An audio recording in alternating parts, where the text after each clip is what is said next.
Hey guys, welcome back to another video on C Sharp collection series. Are you confused looking at iList and iDictionary? Do you know when to use concrete collections like list and dictionary and when to use their corresponding interfaces? Stay with me till the end and you'll definitely learn how to make your code more robust by using collection interfaces appropriately. Before that, if you have not subscribed the channel, consider subscribing it for all the exciting videos on C Sharp. So let's get started.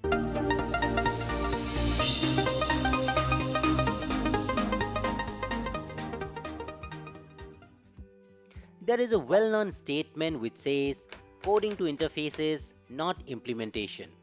Do you know what it means? It means coding to interfaces rather than concrete types is generally a good programming practice because this enables you to write loosely coupled code which can adapt to changing requirements more easily. If you want to know more about how coding to interface helps in general, then I recommend to watch my videos on advantages of interface and interface based polymorphism. Now let's come to the point.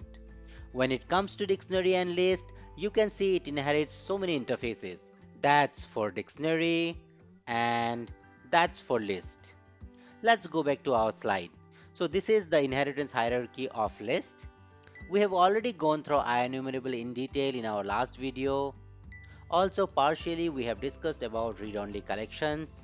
And now we will discuss the relevance of iList and iDictionary.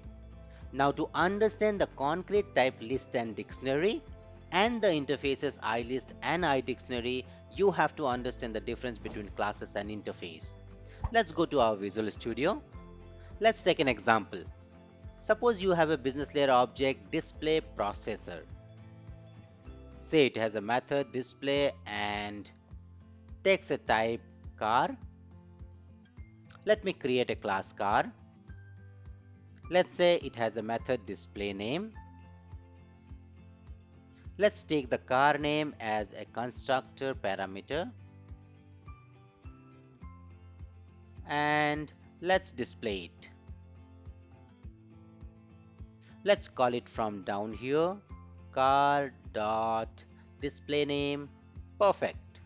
Let me call this from our main method processor dot display and it takes a car object and let's say car name is Mercedes Benz. Perfect. Let's run this. All good. But let us say there was a requirement change. Say you need to support bus type object as well. Let me create a bus class as well. In the interest of time, let me copy this piece of code and rename car to bus. Okay.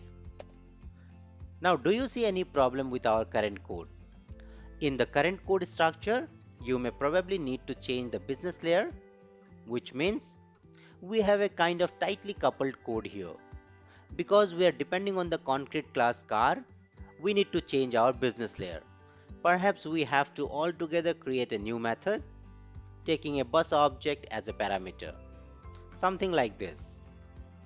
Right now it may look okay because just couple of lines of code, but in real time these classes might consist of lots of code, which will definitely increase the complexity also. What if tomorrow we have one more aeroplane class? Now all these problems is because we are depending on concrete classes rather than depending on abstraction. Let's see how depending on an abstraction like interfaces helps to resolve this problem. Let's say we have an interface called iVehicle having method display name. Let's implement this in our car and bus class. Now instead of depending on this concrete class, let's depend on our abstraction iVehicle.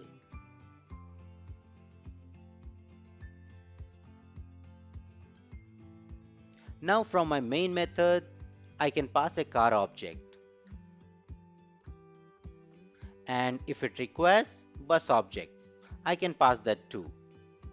This was possible because now our business layer does not depend just on concrete class car. Rather, it depends on interface implemented by these classes. I hope you have realized how using iVehicle interface we have get rid of the tight coupling. Now this is one of the primary reason for using iList as well. Please note that I am taking iList as an example here, but all the explanations will exactly fit to iDictionary as well.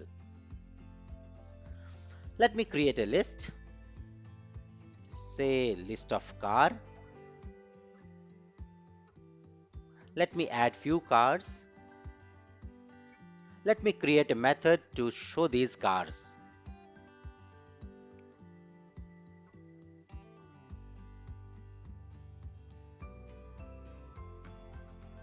Okay, now let me copy this method and create one more similar method, but this will take iList. Let me rename this to show using abstract iList. Now let me call this method show pass our list of cars. Looks okay, no compile time error. Let me call our other method as well. This also looks okay. But what is the difference between these two methods? The difference is that when you use an interface such as iList, you are basically giving the freedom to choose to pass in whatever class that implements the iList interface.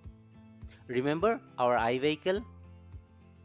On the other hand, if you use list, then you'd be stuck with this implementation of the iList interface.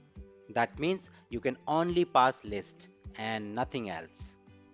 Can you realize that your code here becomes tightly coupled to the implementation of list?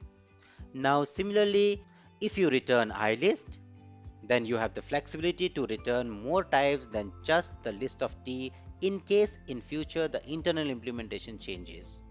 You can even have your own custom list.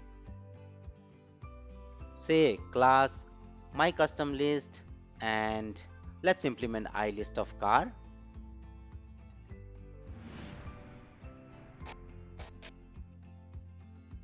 Now my abstract method can even receive this custom list.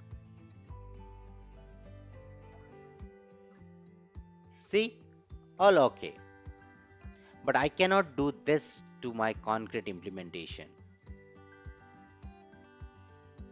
So, I hope it is clear when to go for iList.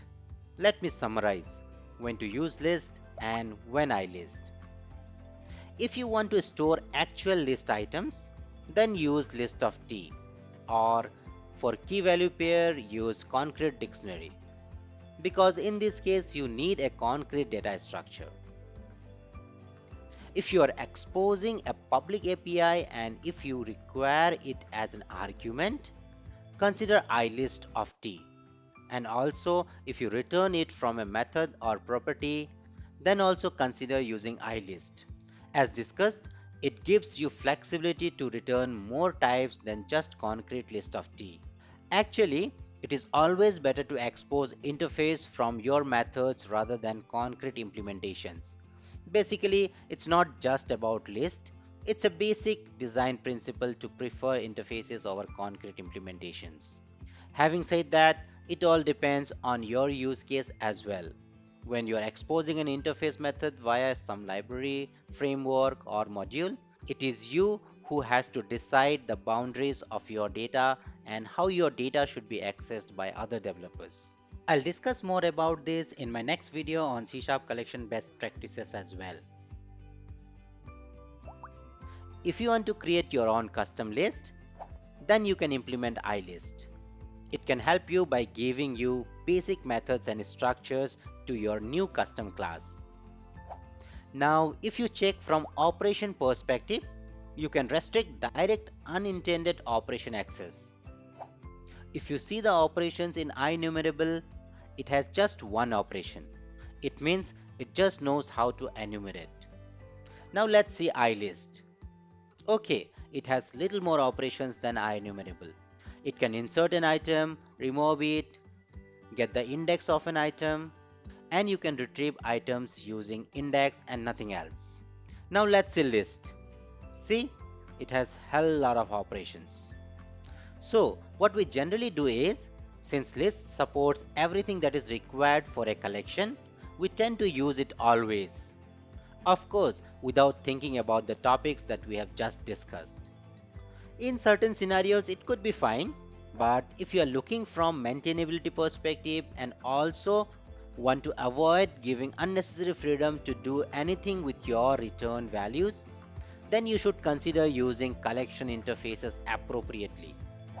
Like if you are returning ilist of t, then user can just have following operations. If they want anything that is explicitly supported by list, then they have to convert it to list and use. Okay, that's all for this video. I hope you have fair idea now how does this interfaces helps. I have not discussed about iDictionary, but it is exactly the same as iList.